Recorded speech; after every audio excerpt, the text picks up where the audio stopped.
5 years after January 6th, America is no longer arguing about what happened. It is arguing about what reality we live in. On one screen, lawmakers replay video evidence, court filings, and sworn testimony that describe a violent assault on democracy.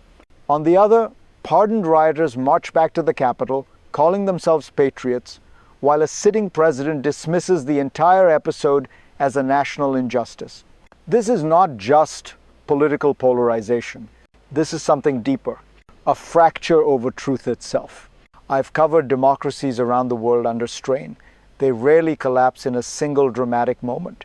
Instead, they weaken when facts lose authority, when memory becomes optional, and when power rewrites the past in real time. If you care about how democracies actually fail quietly, legally, and in plain sight, stay with me. Share this conversation. It matters. Because to understand where America is going, we must first confront how January 6th never really ended. And to do that, we have to be precise about what exactly is being contested. To understand this divide, we need to be clear about what is actually being debated and what is not. The basic facts of January 6th were established through an 18-month House investigation, thousands of court filings, and the largest criminal probe in U.S. history. A mob breached the Capitol. Police officers were assaulted. Lawmakers fled. The peaceful transfer of power was interrupted. Nearly 1,600 people were charged. More than 1,200 were convicted. And yet, 5 years later, those facts no longer anchor the national conversation. Instead, two political systems operate side by side. One treats January 6th as an assault on democratic order that demands accountability and remembrance. The other reframes it as exaggeration, persecution, or even patriotism, a narrative reinforced by presidential pardons, institutional silence, and selective memory. This is why January 6th still matters. Not because of the violence alone, but because of how power responds to it afterward. And that response did not begin on January 6th itself. It began long before, in the mechanisms that shaped what came next. To see how we arrived here, we have to step back, before the broken windows, before the riot gear, before January 6th became a date frozen in memory.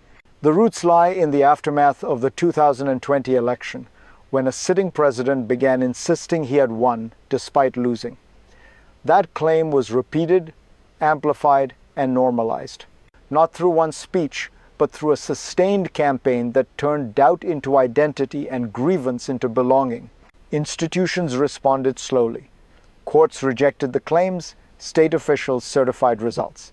But the political cost of confronting the lie proved too high for many leaders. Accountability stalled. Ambiguity spread.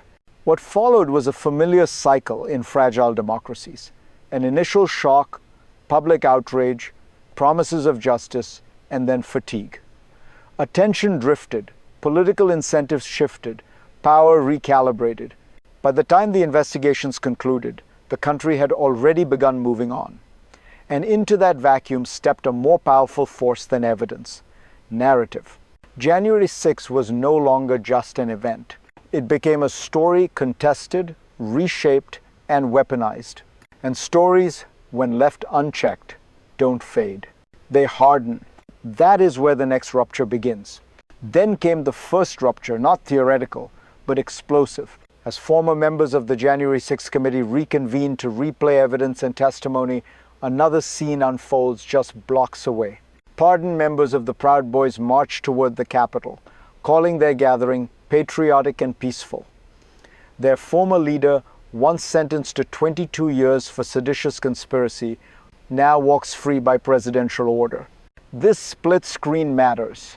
On one side, lawmakers warning that some of those pardoned have gone on to commit new violent crimes. On the other, supporters laying flowers to honor Ashley Babbitt, recasting a deadly breach as martyrdom. This is how memory fractures. Not by forgetting, but by replacing. The pardons did more than empty prison cells. They sent a signal that loyalty outweighs law, that violence, if politically useful, will be forgiven. that accountability itself can be rebranded as injustice. If this moment feels disorienting, you're not alone. History often turns not on what happened, but on what is later rewarded. And if you want to understand how power reshapes moral boundaries, pay attention to moments like this. They rarely announce themselves as turning points. They simply pass and change everything. Because beneath this public spectacle lies a quieter, more dangerous system at work. Beneath the noise, the protests, and the hearings, there is a mechanism that explains almost everything you are seeing. It is not chaos. It is not confusion. It is incentive. In politics, truth survives only when institutions have both the authority and the will to defend it. After January 6, the United States built a massive factual record, video, testimony, convictions, timelines. What it failed to build was a durable cost for undermining that record. When consequences faded, narrative power rushed in. Presidential pardons did not merely erase sentences. They reversed moral judgment. Prosecutors were reassigned or pushed out. Evidence was scrubbed. Commemorations stalled. Silence filled the space where condemnation once stood. Over time, the message became unmistakable. Challenging the lie carried risk. Embracing it brought reward. This is how democracies hollow out from within. Not through coups, but through normalization. Not through censorship, but through exhaustion. Once accountability becomes optional, reality becomes negotiable. And when reality is negotiable, the next crisis is never far behind, because the system has learned it can survive without truth. That lesson would soon be tested again. Then came the second surge, faster, sharper, and far more destabilizing.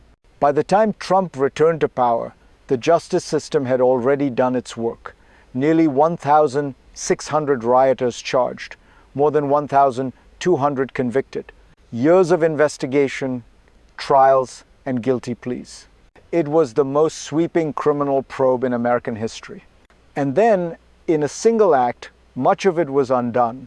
On his first day back in office, Trump issued mass pardons and commutations for nearly everyone charged in connection with January 6. Hundreds of violent offenders were freed. Ongoing cases were dropped. Prosecutors who had spent years on the investigation were reassigned, sidelined, or pushed out. The signal was unmistakable and immediate. What had been framed as an attack on democracy was now recast as a grave national injustice. Not the violence, not the injuries, not the deaths, but the accountability itself. For those who believed January 6 was justified, this was vindication. For those who enforced the law, it was a gut punch. Justice, once delayed, was now reversed. And systems do not absorb reversals quietly. They remember them. The consequences would not remain confined to courtrooms or headlines. They would land somewhere far closer to home. And this is where it reaches you, because when justice is undone at the top, it never stays there. You live in the aftershocks, in the quiet erosion of trust, in the feeling that rules apply unevenly, in the knowledge that some violence is punished and some is rewarded. If you were a police officer that day, you watched attackers walk free. If you were a prosecutor, years of work vanished with a signature. If you were a citizen who believed the system would hold, you were asked to simply move on. And if you weren't there at all, you still absorbed the message. That truth can lose. That loyalty can outweigh law. That power can rewrite memory. For many involved in January 6, the pardons didn't end a chapter, they hardened it. What began as belief became identity. What was once protest became lifestyle. Community replaced consequence. This is how societies fracture emotionally, not just politically. If this unsettles you, it should. And if you're still watching, it means you care about more than sides, you care about standards. Stay with me. Share this with someone who feels the same unease. Because what happened here doesn't stop at America's borders. What happens inside the United States never stays there for long. January 6 has become a case study watched closely by governments, movements, and strongmen around the world, not because of the riot itself, but because of what followed. Authoritarian leaders study outcomes. They ask a simple question: what is the price of undermining democracy? In this case, the answer appears dangerously low. An attempted disruption of a constitutional transfer of power was met years later, not with lasting isolation, but with political resurrection. That lesson travels fast. When America struggles to defend its own democratic norms, its credibility weakens abroad. Allies grow quieter, adversaries grow bolder. The language of law and order becomes flexible, conditional, transactional. More troubling is the signal sent to movements everywhere. Persistence matters more than legality. Lose today, deny tomorrow, return stronger later. Democracy has always relied on example as much as enforcement, and when the example fractures, the ripple effects are global. The question is no longer whether January 6 was an anomaly. The question is what kind of future this precedent makes possible here and everywhere else. That future is not predetermined. It depends on which path comes next. Looking ahead, there are three paths and none are abstract. The first is restoration. Institutions slowly reassert themselves. Facts regain authority. Memory is preserved even when inconvenient. This path is difficult and slow, but it is how democracies heal, by recommitting to shared standards, not shared politics.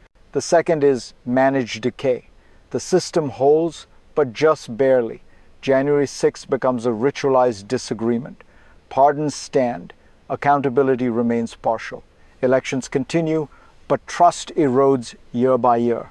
Democracy survives thinner, weaker, more transactional. The third is normalization. Political violence becomes just another tactic. Truth becomes fully tribal. Each side governs its own reality. In this future, January 6 is no longer shocking. It is precedent. History suggests societies rarely choose their future in one decisive moment. They drift into it through incentives, silence, and fatigue. The uncomfortable truth is this: all three paths are still open.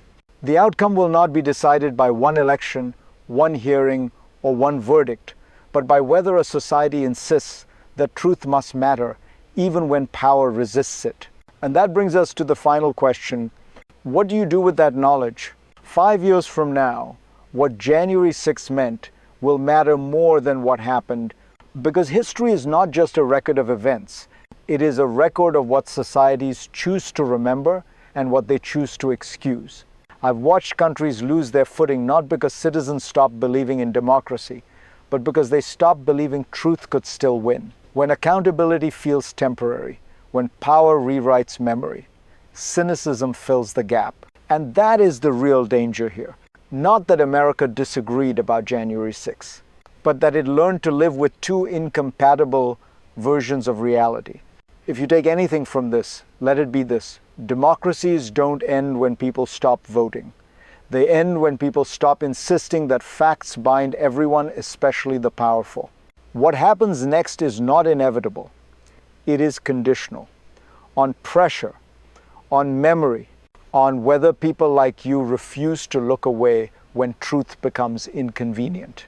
If this analysis sharpened something you've been struggling to articulate, share it, talk about it, keep the conversation alive. Because the future isn't shaped only by those who hold power, but by those who refuse to surrender reality.